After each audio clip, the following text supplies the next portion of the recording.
Thank you for coming. I'm Tomoaki Watanabe. I'm also affiliated with Creative Commons Japan. I'm public lead there.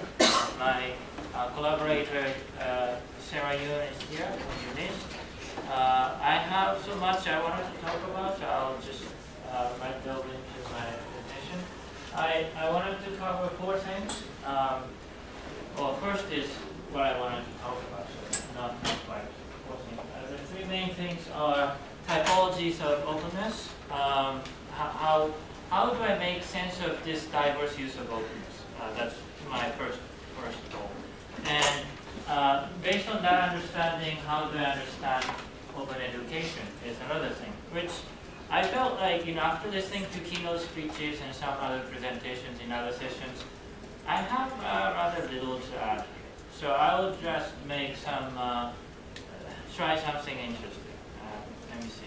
And then finally, I wanted to see if openness in general is good in terms of societal efficiency gains, and if it's better than compared to alternatives, other alternatives. So first questions, this is more like extended table of contents or alternative way of saying that. So the ultimate question is, what is this open education thing? Which is kind of contested, confusing sometimes. People have different takes. And two questions are, what do we mean by open and why does it matter? And additionally, people talk about, are MOOCs not open or not open enough? And then what is open enough? And also, is this something of an inevitable trend of the time, like avalanche, to borrow someone's phrase from the keynote? And also, is it beneficial to the society? And underlying needs that I felt is, well, partly because I'm new to this field, maybe. I thought I need more useful conceptual tools to sort things out. Hope you can benefit from that. And then just go into the openness definition issue. There are many open somethings. Content, access, open source software, standard, government, open data, internet, platform. Maybe you can name a few more if you are in this field for long enough.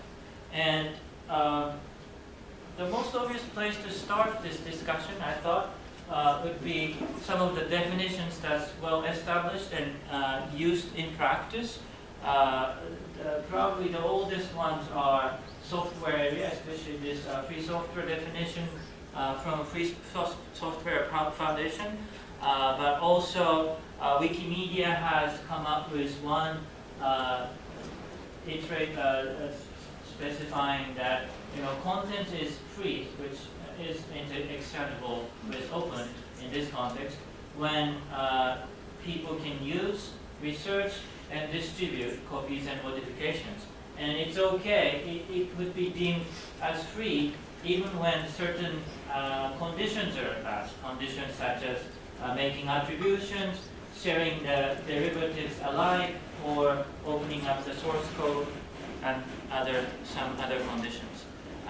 Open Knowledge Foundation, in the context of open data, came up with simpler but very similar definition.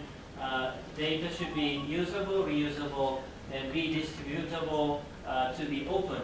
And again, they say it's okay to attach some conditions like attribution and share alike. I'll skip the free software definition, which is again similar in spirit, and there are some other software-related definitions. They are not, by the way, independent from each other. They are more like evolving over time and being influenced or influencing to one another. And then the main point I would say is that the openness here is conceived as anyone can use it, and then maybe there are some conditions, but those conditions should not be onerous. And this openness is in contrast to legal monopoly granted usually by copyright law. So far, that's, I think, very clear.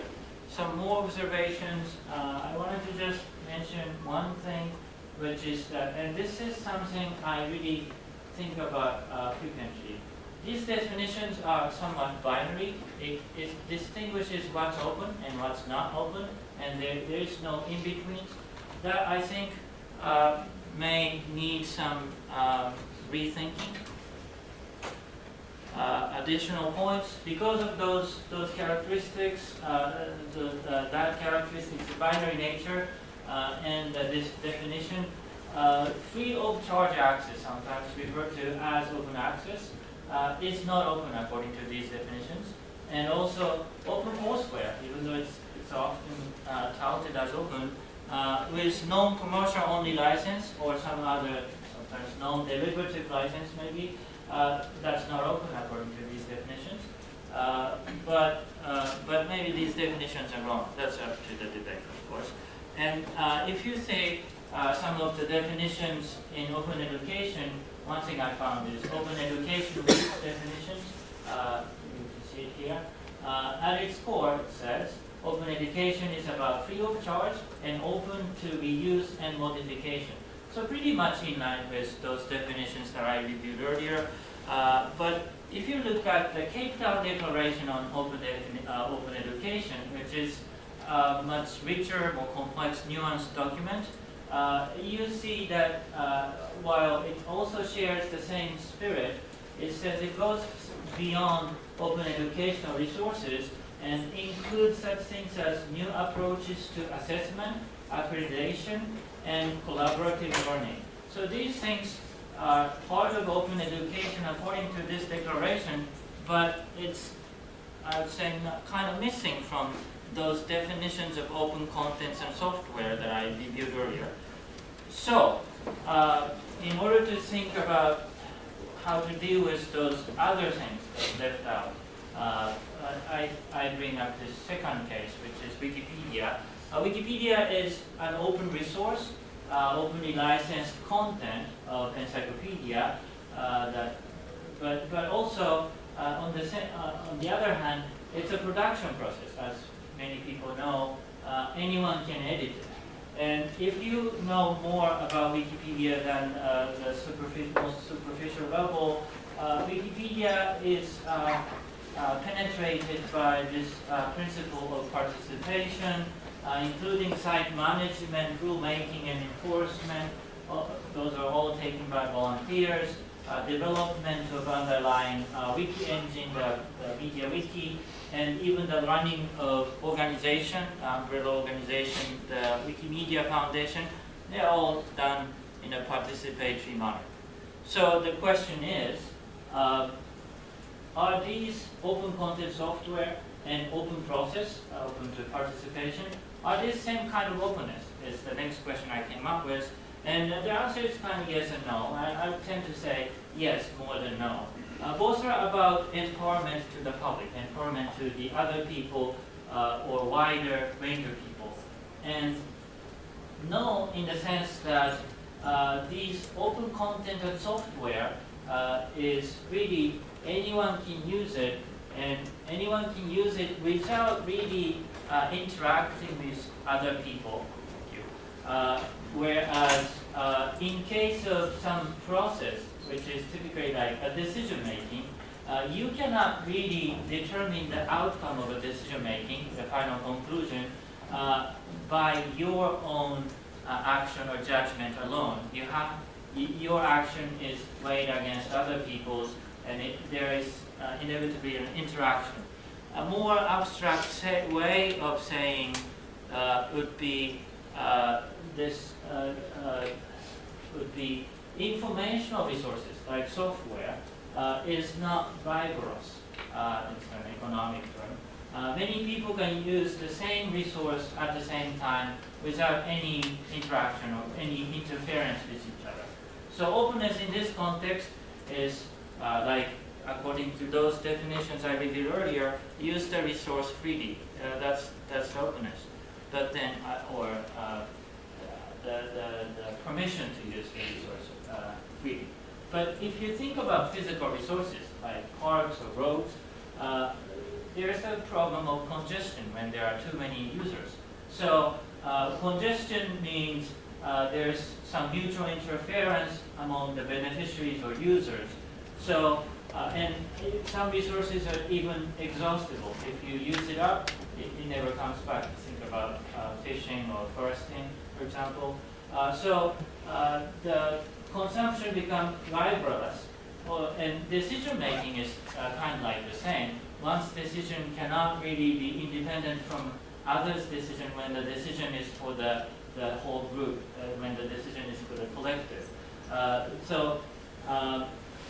Then in this kind of situation, openness has to be participation into collective decision-making participation, or at least fair opportunity to access or use the resource, or fair pricing. I cannot really sort out this thing without spending a lot more time, so I'll leave it at that. But that kind of fairness among different stakeholders is the general idea when there's a congestion or rivalrous. And then, okay, to sum up, I would say information resources are somewhat special because there's no congestion problem, whereas these things do have congestion problem, and therefore it has to resort to some other ways to other notion of openness or other formulation of openness. But like I said, I think they are in spirit kind of same. If there's no congestion, even the road, anyone can use it, anyone can use the park. But when there's a congestion, there has to be some rule, and that principally says it should be fair. And another thing, like I mentioned, the definitions I reviewed earlier is somewhat binary, but we can think of these openness in more less absolutist term, in a way that if greater number and greater range of people can influence or control or benefit, then it's more open.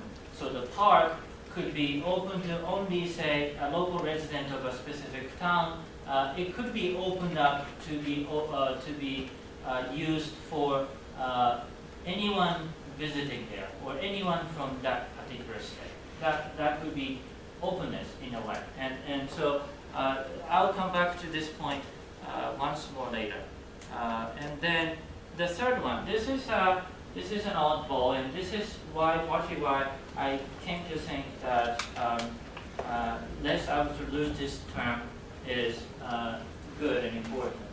Open access sometimes means free of charge access without free to reuse provision. Is it good? Is this open? Is this a legitimate use of open? And open government often has this transparency goal. And transparency here doesn't necessarily guarantee right to participate or right to even reuse the information that's published.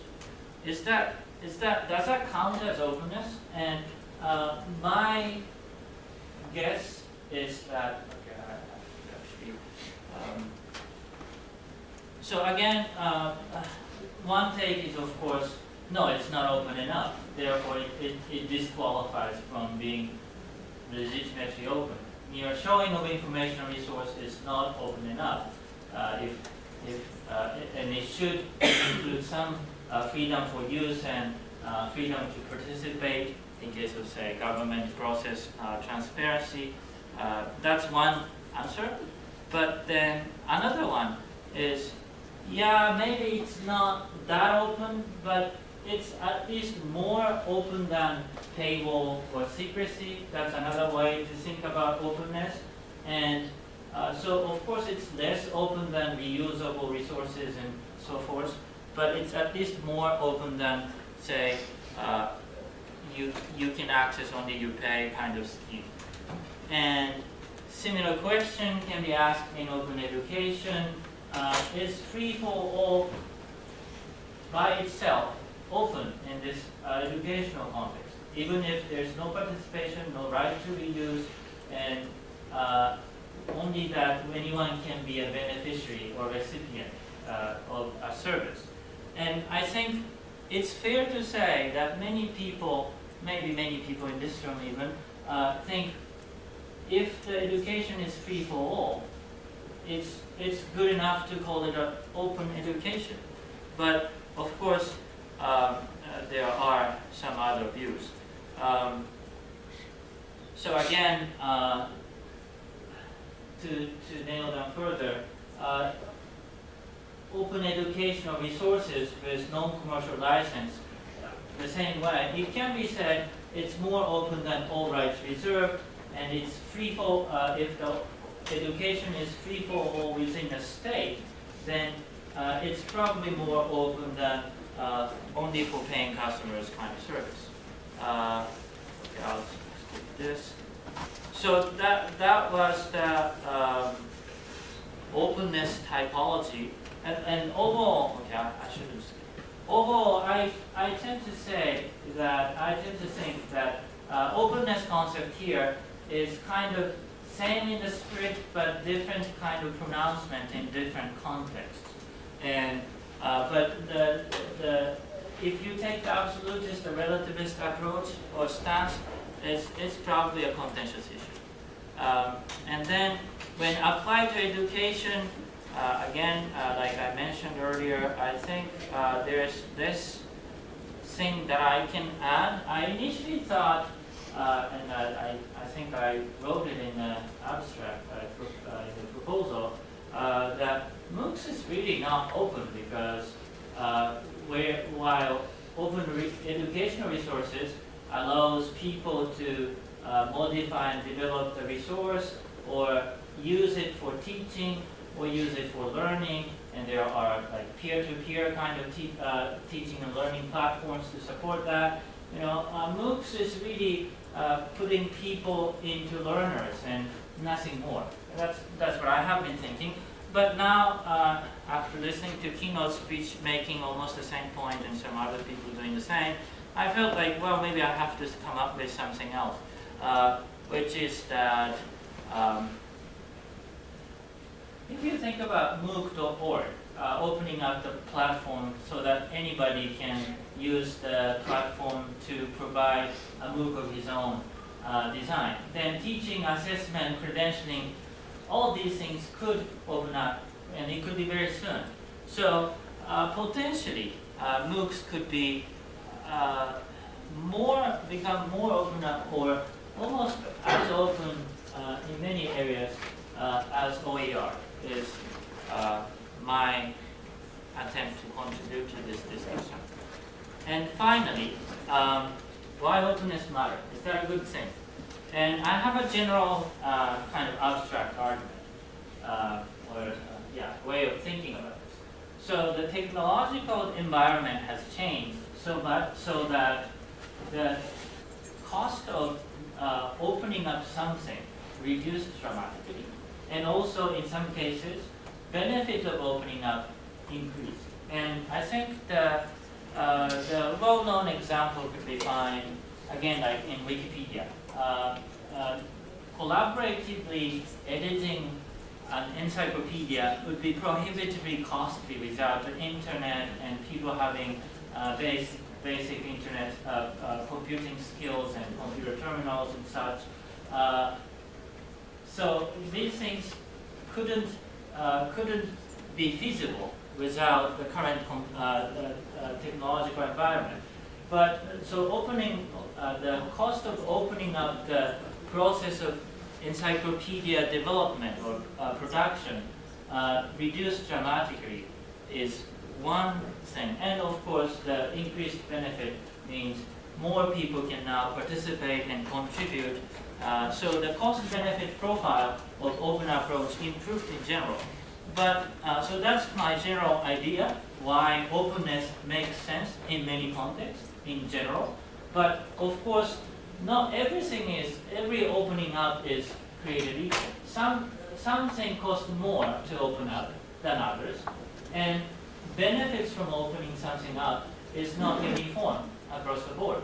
So in some opening something up makes more sense than others in terms of cost benefit.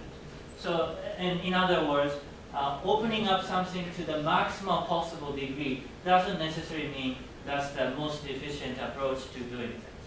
And similarly, well, that's actually not similar. More importantly, possibly, benefit of closing down is also improving, I think, in some areas. And also benefit of automating, not involving anybody at all, maybe except for people who write algorithms, maybe improving in some areas. So open approach being, empowering people to engage in the activity collectively is not the guaranteed best option among these three, is my guess. And one example, search engine, there was actually once, I forgot the exact name, maybe Wikiasari was the name. Wikipedia founder tried to come up with this crowdsourced search engine. But so far we don't see that really a lot and being popular. And maybe high budget product having mostly top-notch PhDs and high-power server firms, closed approach may be better. So there are things like that probably. So to sum up, opening up, openness may be same in the spirit, but having different iterations depending on liveliness, among other things. And then open education there are many dimensions to be opened up, but